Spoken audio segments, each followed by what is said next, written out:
Hello students, welcome back to the physics class again. As a part of the current electricity, we have already discussed in the previous two videos the electric current, conventional current, electric circuit, electric potential and potential difference. Symbols used in the circuit diagram: Ohm's law, resistance and resistivity, conductance and conductivity. So today in this video we are going to discuss the remaining part of this current electricity. The topic to be discussed in this are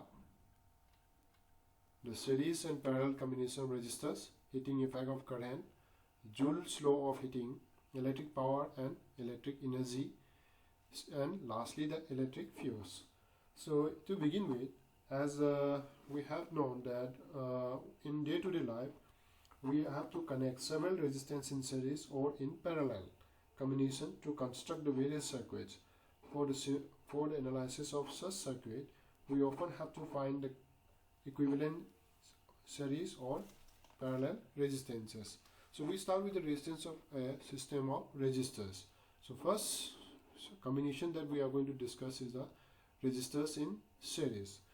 Then what do you mean by resistors in series or series arrangement?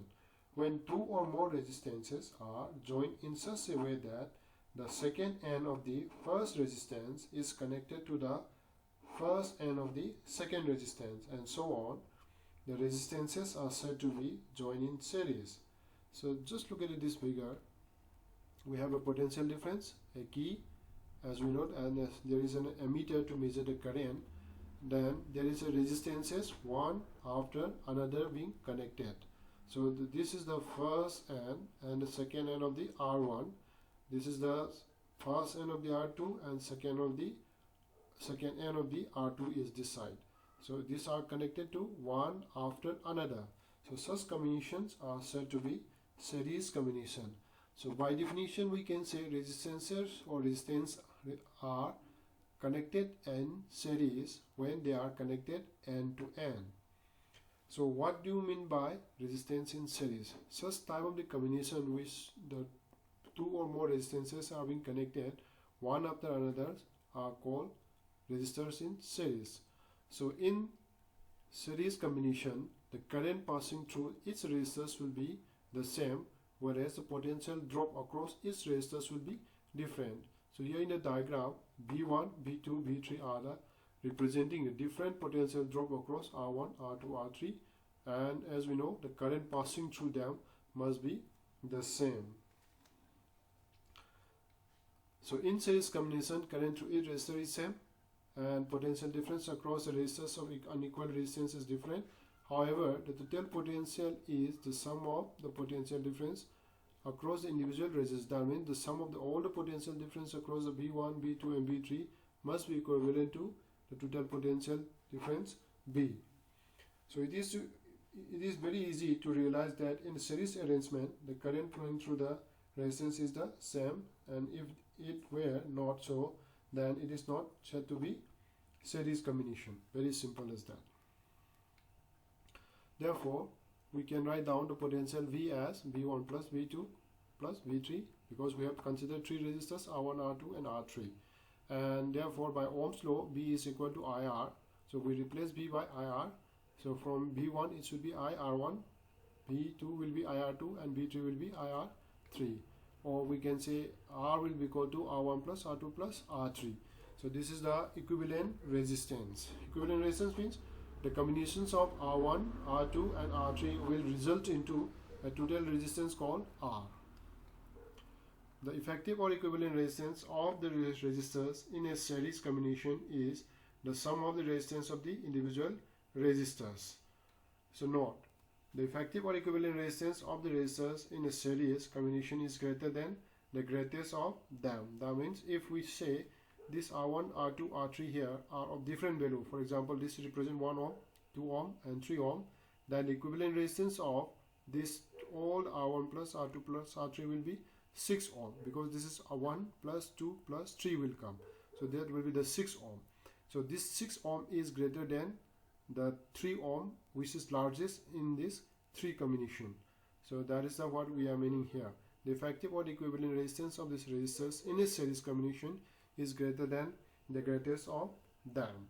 So the 3 points that to be noted in this combination is that number 1, the current flowing through all the resistances is the same.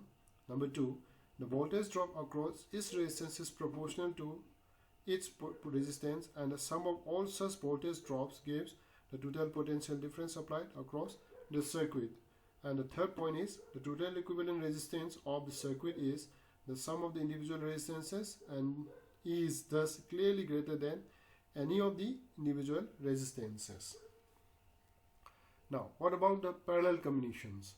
Then the resistances are said to be connected in parallel when they are joined in such a way that the first end of the all are connected to one common point or junction, and the second end are all connected to a common point, second common point, and the resistance are connected in parallel. So this is the potential difference applied, a key, and emitter. Then we have 3 resistors, R1, R2 and R3. So they are going to be connected, this all first end of R1, R2, R3 to be connected in a one common point, and the second end of the R1, R2 and R3 will be connected to the another common point. So this combination is known as parallel combinations. So by definition we can say resistors are said to be in parallel combination when they are connected together between 2 points. Therefore, the current through them must be different, while the potential difference will be the same.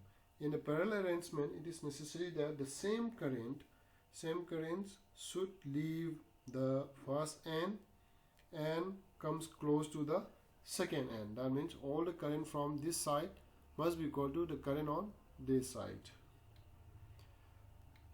So in parallel combination, the potential difference across this resistor is the same, and current through resistors of the unequal resistance is different. However, the total current supplied by the battery is the sum of the current through the individual resistors.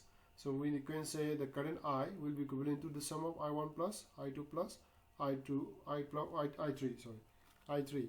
This can be realized from the another theory, another law called it Kirchhoff's law, or we call it junction rule in the Kirchhoff's law, that will be learned in the higher classes. So I is equal to I1 plus I2 plus I3, and therefore from the Ohm's law we know it, V equal to IR, therefore I will be equal to V by R, and then we have V by R equal to V by R1 plus V by R2 plus V by R3, or we can say R1 by R equal to 1 by R1 plus 1 by R2 plus 1 by R3. That is called the reciprocal of the sum of the individual resistors or resistance.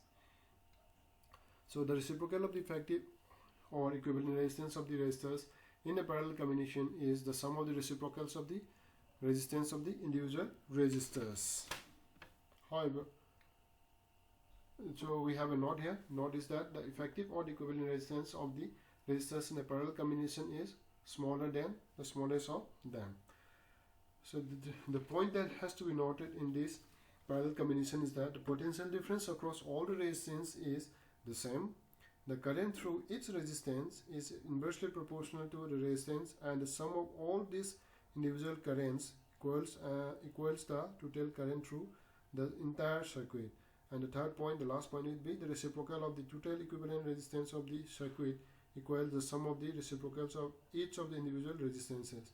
That implies that the total equivalent resistance is less than the least of the individual resistance. That means if you have different value of the R1, R2, R3, say for example this is 1, this is 2 and this is 3 ohms, then if you take the reciprocal of the R1, reciprocal of R2 and reciprocal of R3 and find out the equivalent resistance of all of these 3 resistors, the value of that equivalent resistance will be less than the least, that is the 1 ohm in the combination. So this is what about the resistors in parallel. Now, what is called heating effect? This is another topic that we discuss, the heating effect of the current. Heating effect of the current means, for example, sometimes we use electric heater in our home, or rice cooker maybe, or electric iron to press our clothes. So they are producing heat energy by electricity. So that is called heating effect. That means whenever the current passes through a circuit, it produces heat effect. So according to the Joule's law, it says that when an electric current is passed through a conducting wire, the electrical energy is converted into heat energy, and this effect is called the heating effect of the electric current. And this current is directly proportional to the square of the current passing through. This heat effect is directly proportional to the square of the current passing through the circuit, the resistance of the circuit, and the time for which the current is passed through the circuit. So Joule's law can be written as Q equal to I square RT, and Q here is in joule, and current in ampere, and resistance in ohm, and time in second. Or we can write down Q equal to I square RT by J. J here is called Joule's constant. Then what is the causes of this heating effect of the current? So when a battery is connected to the end of the conductor, electric field is set up, and the free electrons move in the direction opposite to the field, and they undergo collision with the positive ions and atoms of the conductor.